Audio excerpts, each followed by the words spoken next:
आज हम बात कर रहे हैं एक ऐसे मसले की जो आजकल डिजिटल दुनिया में हर तरफ छाया हुआ है, ब्रेन रॉट।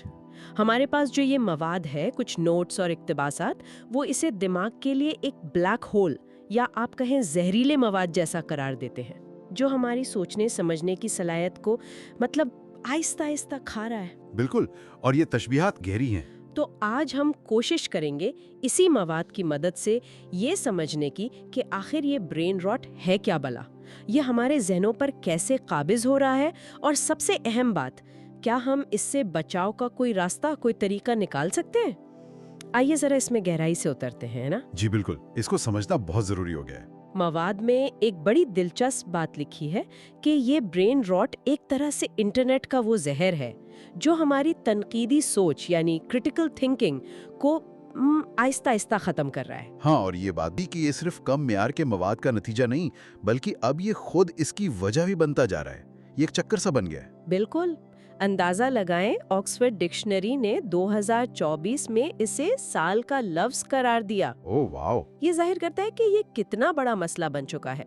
यानी हर वक्त ऑनलाइन रहने का वो जो एक्सेस ऑनलाइन होना है, उसका नतीजा। मिसाल के तौर पर वो तेज रफ्तार, अक्सर बेमायने सी वीडियोस या मीम्स जो टिकटॉक जैसी एप्स पर वायरल होती है ना, जी, वो तो हर जगह है। वो हमारी तवज्जो को मतलब बिल्कुल बिखेर देती हैं। सही। मवाद में इसे एक ज़हनी ब्लैक होल कहा गया है जो अच्छे ख्यालात को भी निगल लेता है। ऐसा लगता है जैसे हम बस स्क्रॉल करने वाले डिजिटल ज़ॉम्बी बनते जा रहे हैं। क्या वाकई ऐसा है? देखें, साइंस भी इसी तरफ इशारा कर रही है।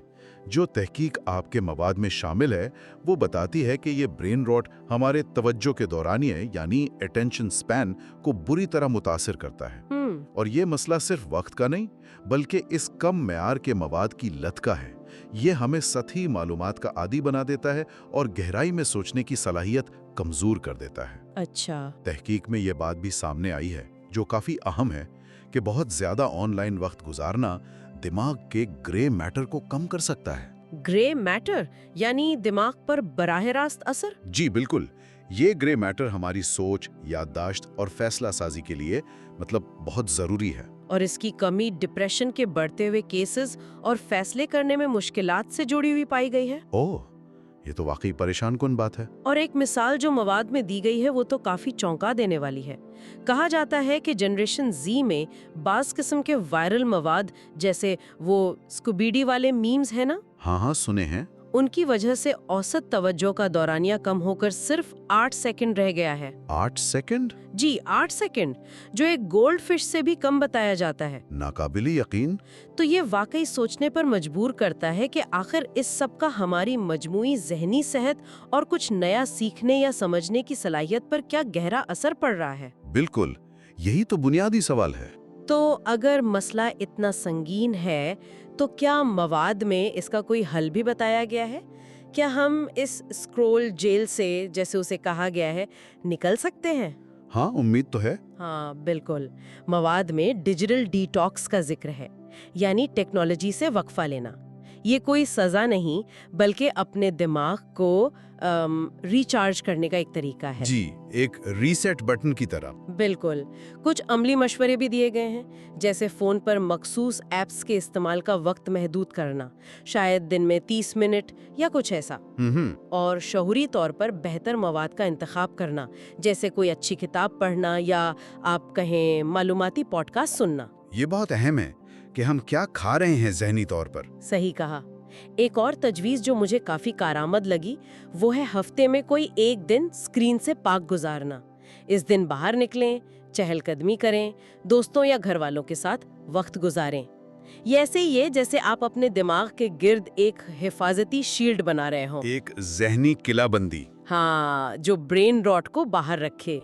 और ज़बरदस्त बात यह है कि जब हम ऐसा करने की कोशिश करते हैं ना, तो हमारा दिमाग अपनी एक खासियत इस्तेमाल करता है, जिसे न्यूरोप्लास्टिसिटी कहते हैं। न्यूरोप्लास्टिसिटी? ये क्या चीज़ है? आसान लफ्जों में, हमारा दिमाग नई आदतें सीख सकता है और खुद को बदल सकता है। वो अपने कनेक्शंस, अपने रास्ते बदल सकता है, बिल्कुल एक पौधे की तरह जो रोशनी की तरफ मुड़ता है। واہ، یہ تو بڑی امید افزا بات ہے۔ جی بالکل، مواد میں یہ مشورہ بھی دیا گیا ہے کہ روزانہ نوٹ کریں کہ آپ نے کتنا معیاری وقت گزارا، ایک چھوٹی سی ڈائری میں لکھ لیں۔ آج 15 منٹ کتاب پڑھی یا آج میمز دیکھنے کے بجائے ایک ڈاکیومنٹری دیکھی۔ اچھا، یعنی خود کو ٹریک کرنا۔ ہاں، اور اپنی ہفتہ وار کامیابیوں کو سراہیں، چاہے وہ چھوٹی ہی کیوں نہ ہو، اور اگر کبھی آپ دوبارہ پرانی عادت کی طرف چلے جائیں، جو کہ ہو سکتا ہے، تو ہمت نہ ہاریں، اسے سیکھنے کا ایک موقع سمجھیں۔ آہستہ آہستہ اس مشق سے آپ کا دماغ خود بخود بیکار مواد کو فلٹر کرنا اور معیاری چیزوں کو پہچاننا سیکھ جائے گا۔ یہ بالکل اپنے دماغ کو ایک برین بوسٹر میں تبدیل کرنے جیسا ہے، جو اس ڈیجیٹل کائی کو صاف کر دے۔ زبردست۔ تو مجموعی طور پر جو مواد ہم نے دیکھا، اس سے یہ واضح ہے کہ برین راٹ ایک سنجیدہ ڈیجیٹل چیلنج ہے۔ واقعی یہ ہماری سوچ، ہماری توجہ اور شاید ہماری خوشی کو بھی متاثر کر رہا ہے۔ لیکن اچھی خبر یہ ہے، جیسا آپ نے کہا، کہ ہم بے بس نہیں ہیں۔ عملی قدم اٹھا کر، جیسا کہ مواد میں بتایا گیا، ہم اپنے ذہن کی حفاظت کر سکتے ہیں اور اسے دوبارہ تر و تازہ یعنی ریبوٹ کر سکتے ہیں۔ بالکل، اور جاتے جاتے ایک خیال ذہن میں آتا ہے، جب ہم انفرادی طور پر اپنے ذہنوں کو اس برین راٹ سے بچانے اور بہتر بنانے کی کوشش کرتے ہیں، تو سوچیں ذرا، اس کا ہماری پوری سوسائٹی کی مجموعی تخلیقی صلاحیت، نئے آئیڈیاز پیدا کرنے اور مل کر مسائل حل کرنے کی اہلیت پر کتنا مثبت اثر پڑ سکتا ہے۔ یہ واقعی غور طلب بات ہے۔